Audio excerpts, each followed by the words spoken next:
신앙생활하면서 가장 중요하다 하는 것은 무엇일까요? 그것은 신앙을 싹트게 하기도 하고 하나님의 사람들을 하나님의 사람답게 만들기도 합니다. 그것은 신앙의 기본이다, 신앙생활의 기본이다 라고도 말할 수 있습니다. 무엇일까요? 기도와 말씀이지요. 신앙생활할 때 가장 중요한 것은 기도와 말씀입니다. 성경을 읽고 배우는 것이고 기도에 힘쓰는 것입니다.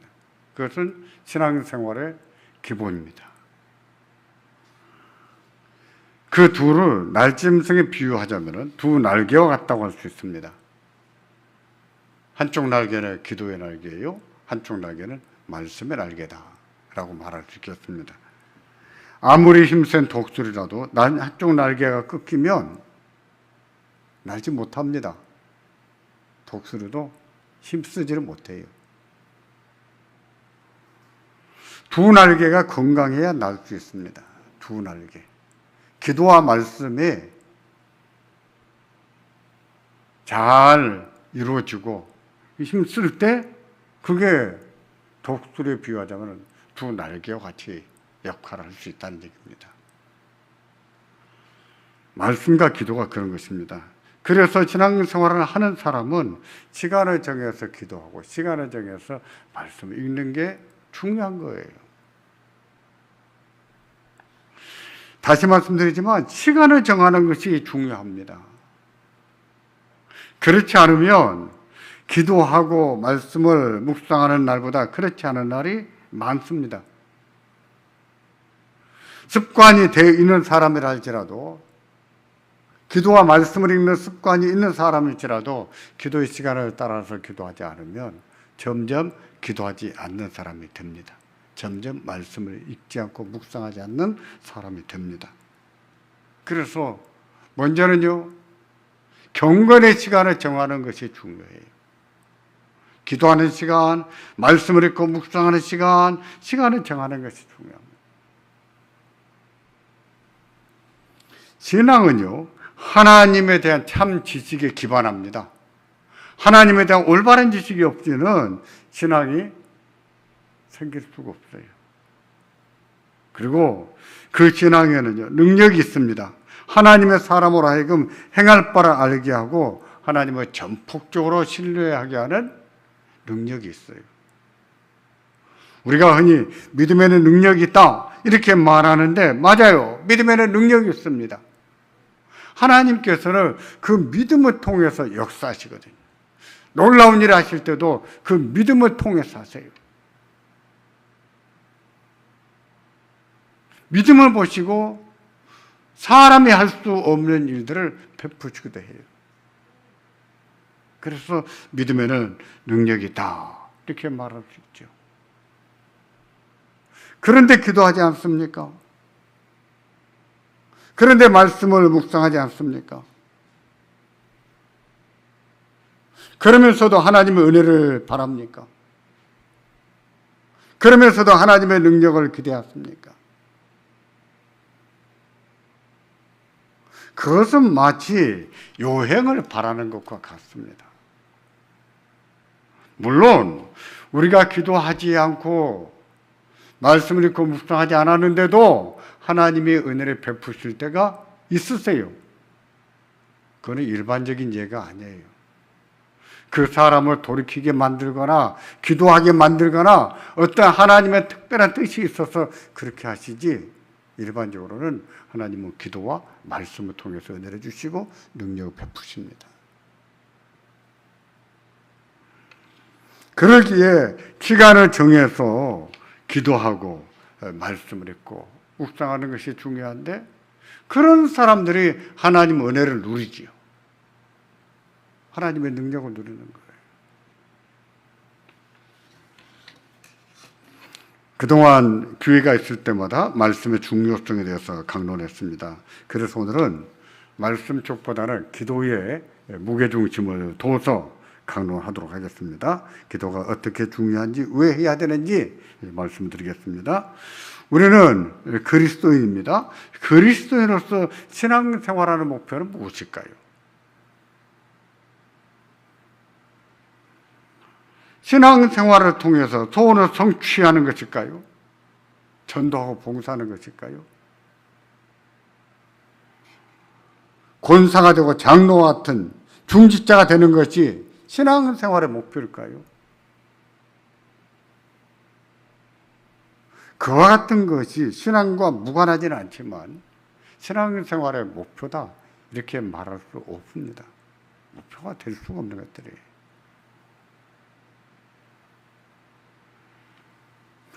그러면 죄사함과 구원을 받는 것일까요? 그렇습니다. 죄사함과 구원을 받는 거예요. 그것은 예수를 믿는 목적입니다. 예수를 믿는다고 하는데 죄사함을 받지 못하고 구원을 받지 못했다면 그거는 믿음 생활이 아니죠. 그건 기독교 신앙이 아니에요.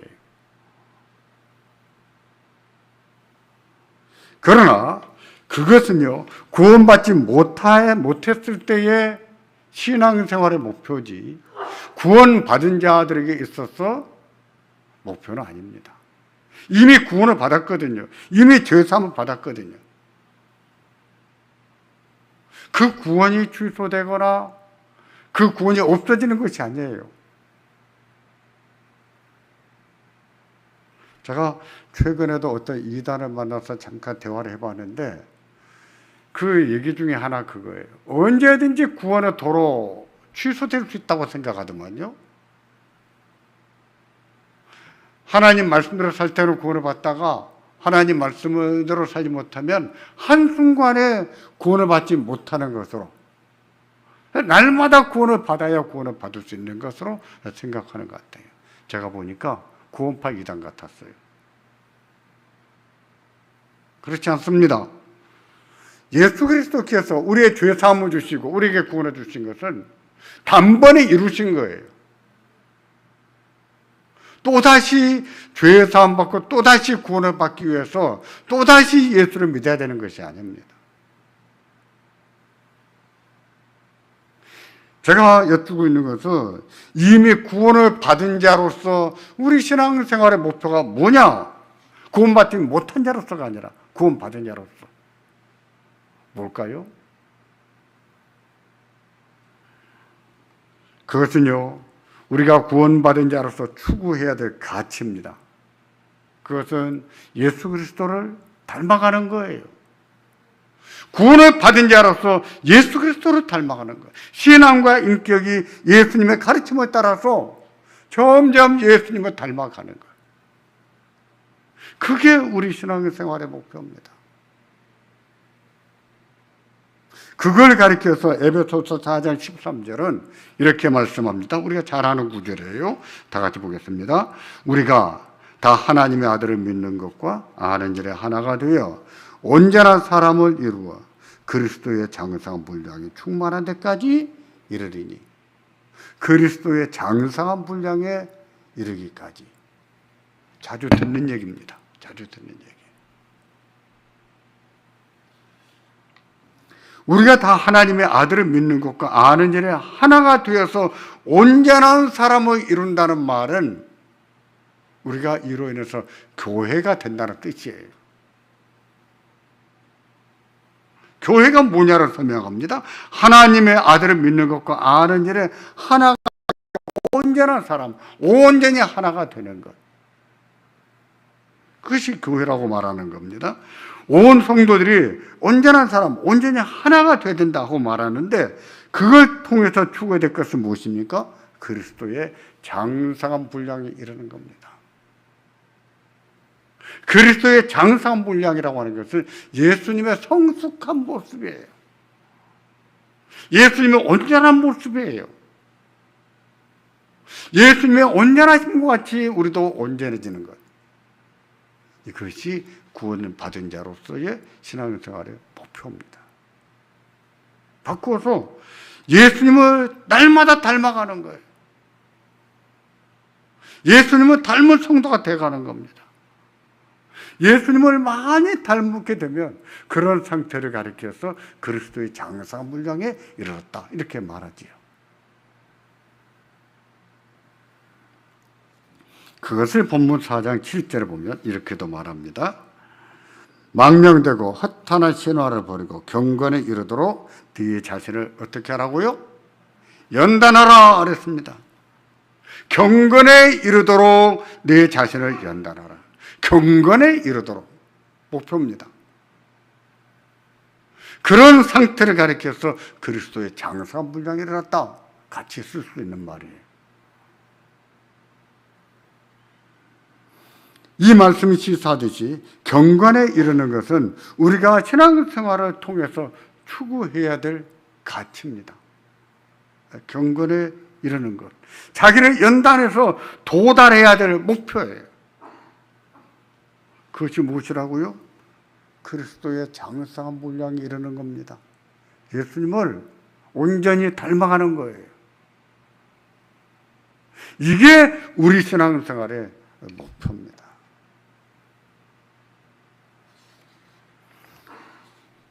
우리가 예수를 믿은 지 얼마나 됐을까요? 각자가 다릅니다만 믿은 지 오래된 만큼 그리스도를 많이 닮아야 되겠죠? 맞습니다. 그래야 됩니다.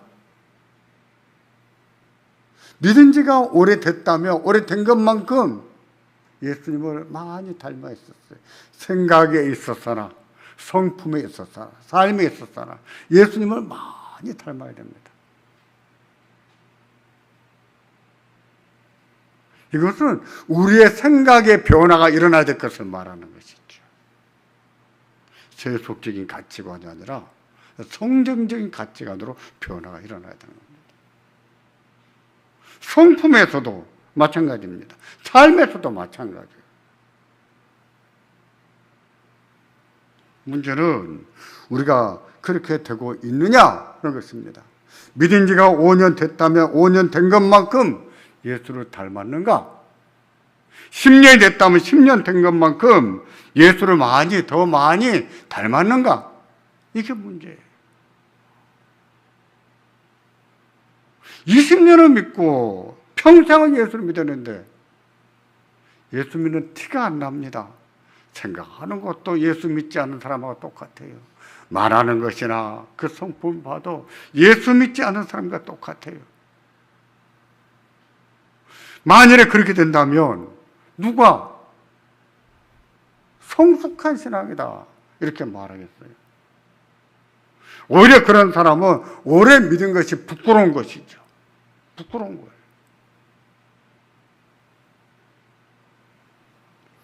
우리가 오래 믿었다면 오래 믿은 것만큼 우리의 가치관이나 우리의 성품이나 우리의 생각에 변화가 일어나야 됩니다. 예수님을 닮아 있어야 되는 거예요.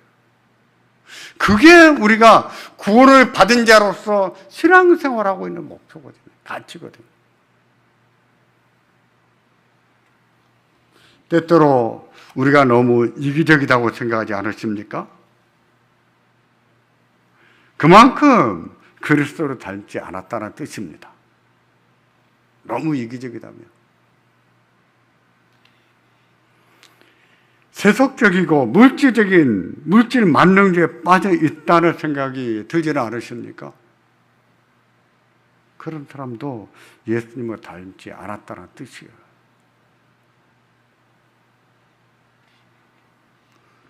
아직도 욕심과 분노와 교만과 우월감에 빠져 있지는 않습니까? 욕심이 너무 많다고 생각하지 않았어요? 너무 이기적이다고 생각하지 않았어요? 그만큼 예수를 닮지 않았다는 뜻입니다. 믿은 지는 오래됐다고 해도. 하나님 나라에서 영광을 누리는 것보다 이 세상이 너무 좋지는 않습니까? 그것도 그리스도를 닮지 않았다는 뜻이에요. 그리스도를 닮은 사람은요, 자기보다도 하나님을 더 사랑합니다. 자기 자신을 사랑하는 것보다 하나님을 더 사랑해요. 하나님을 위해서 기꺼이 자기를 내어드릴 줄 안다는 뜻이죠. 그리스도를 닮은 사람은요, 세속적이고 물질 만능주의를 거부합니다. 하나님 나라와 하나님 말씀에 더 큰 가치를 두고 삽니다. 그리스도를 닮은 사람은요, 자기를 비울 줄 알아요. 욕심이 끊임없이 생기지만 그 욕심을 버릴 줄 알아요. 화가 나고 분이 치밀어 오를 때가 있지만 그 마음을 비울 줄 알아요. 어떤 우울감에 빠질 때가 있고 교만한 생각에 사로잡힐 때가 있겠지만 그런 생각들을 비울 줄 아는 겁니다. 그렇게 비우는 것이 무엇일까요? 옛사람을 십자가에 못 박는 거예요.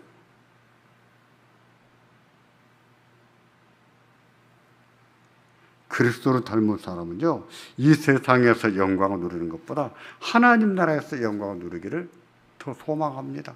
그래서 보물을 하늘에서 쌓고 살아요.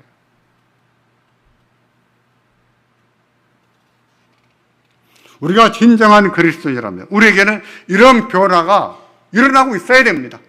현재 스코어, 현재적으로 이런 변화가 일어나야 되고 그런 변화가 많이 진정이 돼 있어야 되는 거예요.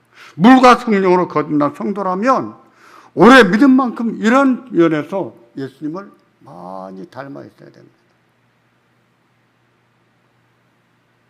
누군가로부터 참 예수님을 많이 닮은 것 같습니다. 집사님을 보면 예수님 생각이 어렴풋이 생각이 납니다. 이런 말을 들을 수 있다면 더없이 좋겠지만 그런 말은 듣지 못할지라도 자기가 자신을 한번 진단해 보셔야 돼요. 진단하면서 내가 예수님을 얼마나 닮아가고 있는가, 내 생각하는 것이 성경 말씀과 얼마나 잘 일치하고 있는가, 내 가치관이 내 방식이 아니라 하나님 말씀을 따라 얼마나 변해가고 있는가 살펴봐야 됩니다. 살펴볼 때 자기의 생각하는 것이나 자기의 가치관이나 자기의 성품이 성경 말씀과 잘 맞아 들어가야 됩니다. 그런 분들은 예수님을 많이 닮고 있다는 증거입니다. 많이 닮고 있는 거예요.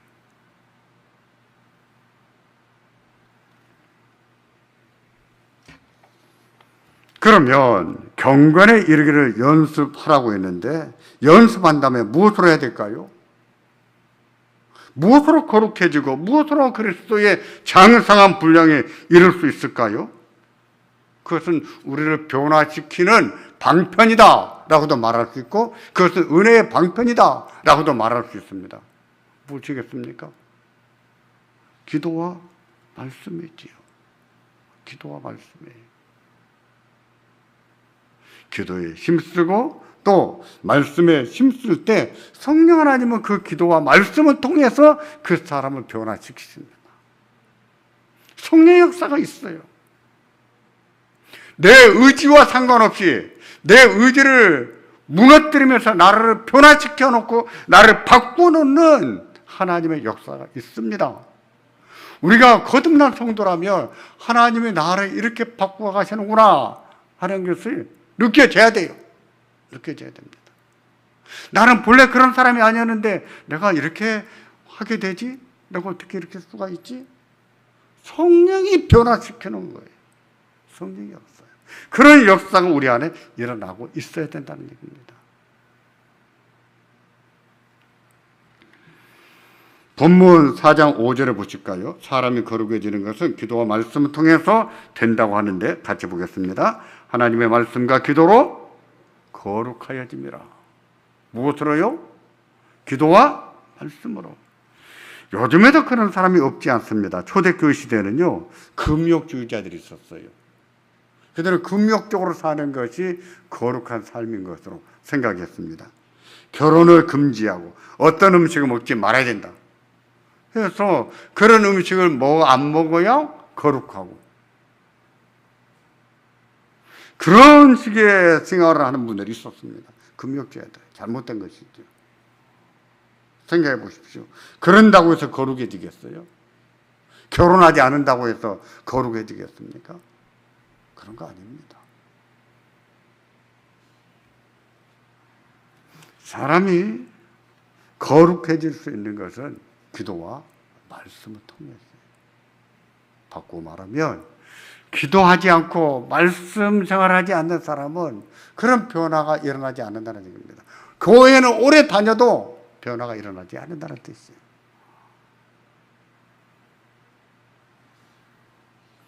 사람은 한순간에 거룩해지지 않습니다. 한순간에 예수님을 닮지 않고 한순간에 장성한 분량에 이르지도 않습니다.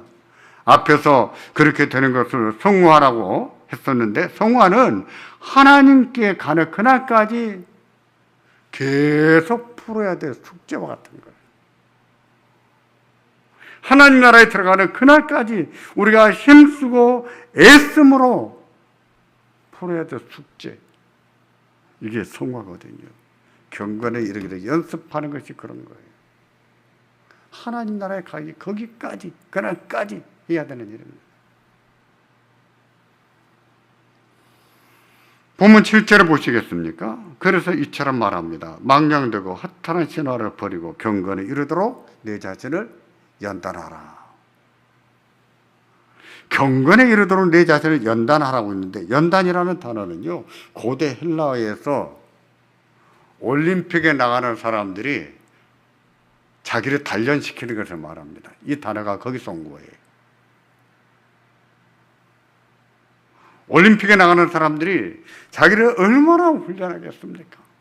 1년 내내 얼마나 자기를 훈련하겠어요?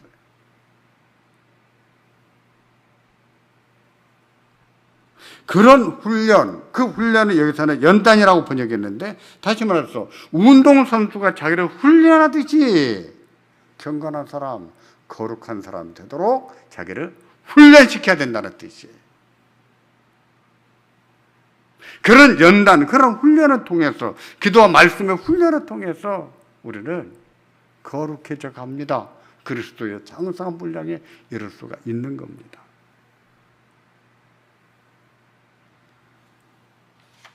물론 그렇게 잘 하다가도 도루묵이 될 때가 있습니다. 믿음으로 온화하게 살다가도 분노할 수가 있고, 사랑으로 살다가도 짜증낼 수도 있어요.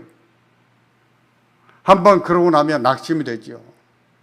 예수 믿는다고 하는 내가 이것밖에 안 되는가? 목사라고 하는 내가 이것밖에 안 하는가? 좌절감이 생기지요. 그런 좌절감은요, 노력하지 않는 사람에게는 생기지도 않아요. 그것을 비애감이라고 하는데, 거룩한 비애라고 하는데, 거룩한 비애는요, 경건에 힘쓰는 사람들에게 생겨요. 그것을 너무 슬프게 생각할 필요가 없습니다. 우리는 그런 과정을 통해서 거룩해지는 것이고 그리스도의 장성한 분량에 이르게 되는 것입니다. 그러므로 기도 조금 했다고 해서 다 된 것으로 생각해서는 안 됩니다. 성경을 조금 읽고 좀 안다고 해서 다 된 것으로 여겨서는 안 돼요. 만약 그렇게 생각한다면 그 자체가 교만에 빠져 있다고 하는 증거입니다. 그렇게 될 수가 없거든요. 예수님 외에 누가 다 이루겠습니까? 누가 다 알겠습니까? 목사가 다 알겠습니까? 신학 교수가 다 알겠습니까? 다 알 수가 없어요.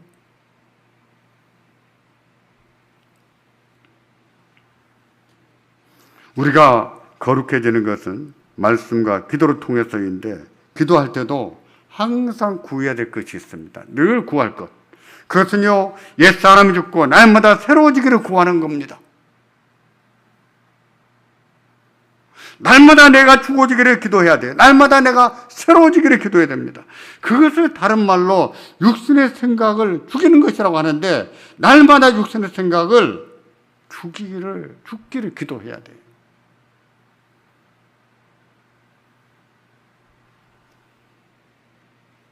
그리고 성령의 생각을 품도록 기도해야 됩니다. 그래야 할 때 성령 하나님께서 도우십니다. 육신의 생각이 점점 없어져요. 점점 없어집니다. 그리고 성령의 생각이 점점 많아집니다. 점점 가득해져요. 가득해졌을 때 그것을 뭐라고 합니까? 그걸 성령 충만이라고 하는 거예요. 물론 그러다가도 또 그러지 못할 때가 있어요. 그러지 못했다고 해서 좌절할 필요가 없습니다. 또 기도하는 거예요. 또 말씀을 읽고 묵상하는 거예요. 우리는 천국 가는 날까지 그렇게 반복 계속해 나가야 됩니다.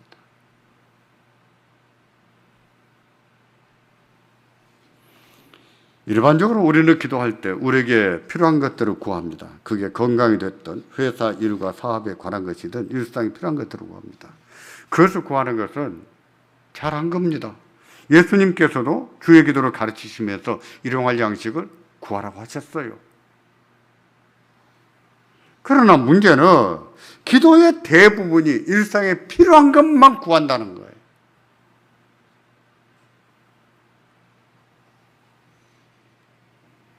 기도의 대부분이 또는 기도의 전부가 우리에게 필요한 것만 구한다면 그건 이방인의 기도가 다를 바가 없습니다. 세속주의자들의 기도가 다를 바가 없어요. 예수님이 가르치신 기도 중에도 우리의 일상에 필요한 것을 구하는 기도는 한 번밖에 나오지 않아요. 한 번이. 나머지는 무엇입니까? 나머지는 다 주의 나라와 그 의를 구하는 기도입니다. 따라서 우리의 기도의 대부분은 주의 나라와 주의 의를 구하는 기도가 돼야 되는 거예요.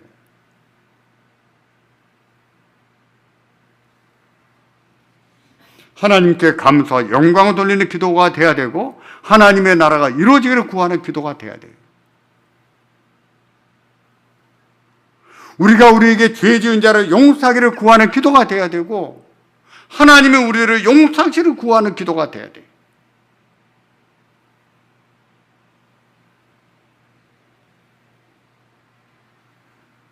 예를 들면 자녀를 위해서 기도할 때 자녀의 건강과 진급과 사업이 잘 되기를 기도할 수 있어요.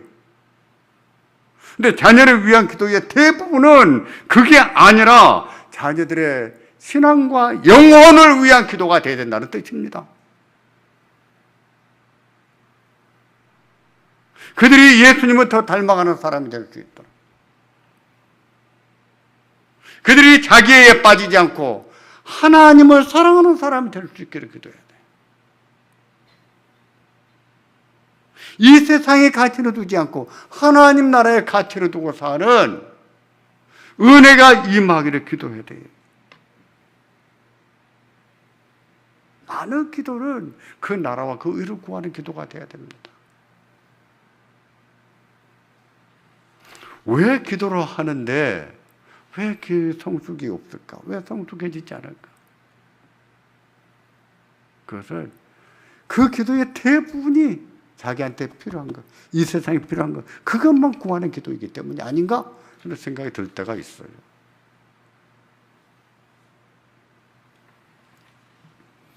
사람이 거룩해지는 것은 기도와 말씀에 힘쓸 때 가능합니다. 예수님을 닮는 것, 경건에 이르는 것, 장성에 불량한 이름에 이르는 것, 기도와 말씀을 통해서 이루어집니다. 실제로 신앙심이 깊은 사람이 어떤 사람인가 살펴보십시오.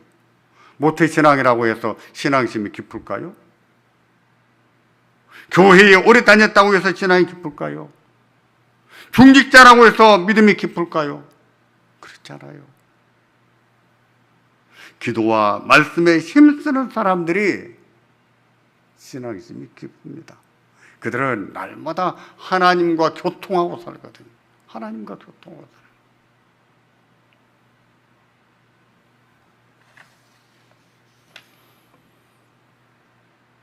우리가 기도하는 사람이 되기를 바랍니다. 먼저는 기도하는 시간을 정하십시오. 기도하는 시간. 그리고 기도하는 법을 배우세요. 주기도문을 따라서 기도하는 법을 좀 배우세요. 기도하는 형식입니다. 어떻게 기도해야 되는지 가르치신 기도예요.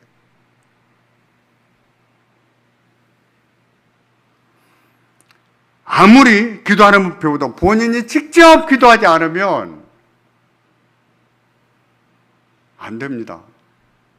배웠으면 기도를 해야 돼요.